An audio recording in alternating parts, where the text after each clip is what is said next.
Ano ba naman yan, Ford? Nasa neutral yung cambio. Tapos umaatras yung sasakyan, umaabante yung sasakyan mag-isa niya. Lumiliko mag-isa yung manibela. Nilalagay nyo sa delikadong sitwasyon yung mga users nyo, delikado yan. Ayan, nakikita nyo oh. Tignan nyo guys ha, naka-neutral tayo rito. Ayan oh, umiilaw siya, naka-neutral yan ha. Tapos yung paa ko, ayan yung brake. Yung paa ko hindi ko nakaapak sa brake ha, hindi siya nakaapak sa brake. Hindi rin siya hindi rin ako nasa accelerator. Pero tignan nyo, umaatras siya. Nasa neutral oh. Tapos makikita nyo yung Raptor sa likod oh.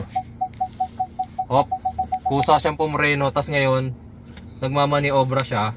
Umaabante naman siya ngayon. Ayun, may sasakyan sa harap oh. Hop, pumreno rin siya. Ay na, umaabante siya ngayon. Umaatras na naman siya ngayon. Hop. Hop. Ayan na, nagmamaniobra siya mag-isa oh. Umaatras siya, umaabante mag-isa. Nasa neutral yung cambio natin. Pumreno siya. Ayan. Okay, so umaabante na naman siya ngayon. Yung ginagawa niya. Pati manibela guys, tingin niyo yung preno ha. Yung pa ako wala sa preno, wala sa accelerator. Nag-aatras abante siya. O, diba? Hello guys, so ipapakita ko sa inyo yung isa sa pinaka high-tech na feature nitong ating Ford Everest, yung nagpa-park siya mag-isa, yung Active Park Assist. Makikita niyo may dalawang sasakyan na magkasunod, ang tawag diyan is parallel. Ito naman yung mga magkakatabi is perpendicular. So ngayon ang gagawin natin perpendicular parking. So kailangan lang natin pindutin to. Yan. Tapos syempre mapupunta tayo dito, parking assistance, pindutin niyo yan. Tapos ayan, makikita nyo naka-parallel, diba? So, ito, pipindutin nyo to. Kailangan naka-perpendicular. Tapos yung signal, nandito. Pagka nasa kaliwa yung paparkingan ninyo, signal light kayo pakaliwa. Pero kapag nasa kanan, ayan. So, ito, abante tayo. Tingnan natin kung may madedetect siya. Ito yung bakante, sa katabi ni Raptor.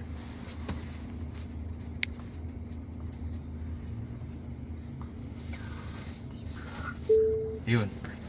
Tapos sabi, release steering wheel, shift to N, shift to neutral, ilagay doon sa neutral. Tapos ayan. Ayan, nakikita nyo oh. Tignan nyo guys ha, naka-neutral tayo rito. Ayan oh, umiilaw siya, naka-neutral yan ha. Tapos yung paa ko, ayan yung brake. Yung paa ko hindi ko nakaapak sa brake ha, hindi siya nakaapak sa brake.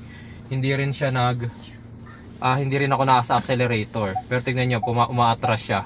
Nasa neutral oh. Tapos makikita nyo yung Raptor sa likod oh. Hop, kusa siyang pumreno. Tapos ngayon, nagmamaniobra siya. Umaabante naman siya ngayon. Ayun, may sasakyan sa harap oh. Hop, pumreno rin siya. Ay na, umaabante siya ngayon. Umaatras na naman siya ngayon. Hop. Hop. Ayun na, nagmamaniobra siya mag-isa oh. Umaatras siya, umaabante mag-isa. Nasa neutral yung cambio natin. Pumreno siya. Ayan. Okay, so umaabante na naman siya ngayon. Yung ginagawa niya. Pati manibela guys, tingin niyo yung preno ha. Yung pa ako wala sa preno, wala sa accelerator. Nag-aatras abante siya. O, diba? Okay. Okay, finish. Tapos bumalik siya mag-isa sa park.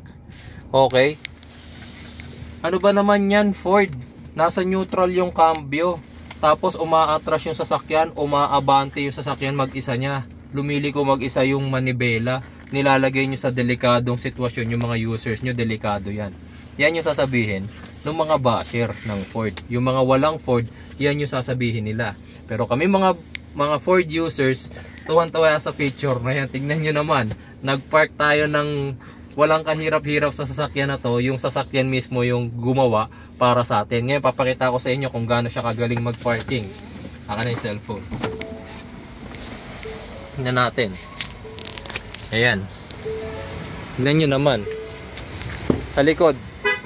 Hindi niya masyadong dinikit. Diba? Tingnan nyo naman oh. Yung clearance natin sa mga sasakyan. Ganun din oh. Oh. Kabila. Dito sa kabila, ganun din. O diba? Ayos, pati sa pagpa-parking, maaasahan na natin to si Ford Everest, siya nang bahala. Oh.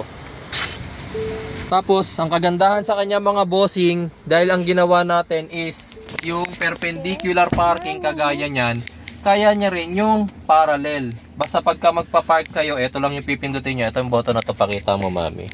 Yung button na yan, pag pinindot nyo yan, lalabas kayo sa parking assistance. Tapos kapag ka-parallel naman, yan, ganyan lang. Tatlo yan oh. Magpa-park ng parallel, parking ng perpendicular, tapos yung isa, yung galing kayo sa parking, ilalabas niya kayo ngayon. Mamaya hahanap tayo mga bossing nung parking na ganun. Ganun. Yun. Yung naka-parallel parking na ganun, nahanap tayo nun. Tapos, subukan nating mag-parking, tapos tingnan din natin kung kaya tayong ilabas ni Ford Everest. Pero eto nakakatawa, di ba? Sa mga basher, sabihin nila, hala, naka-neutral, umaandar, umatras, umaabante. Pero kami, proud na proud kami dyan, nakakatawa. Sobrang advanced na feature ni Ford.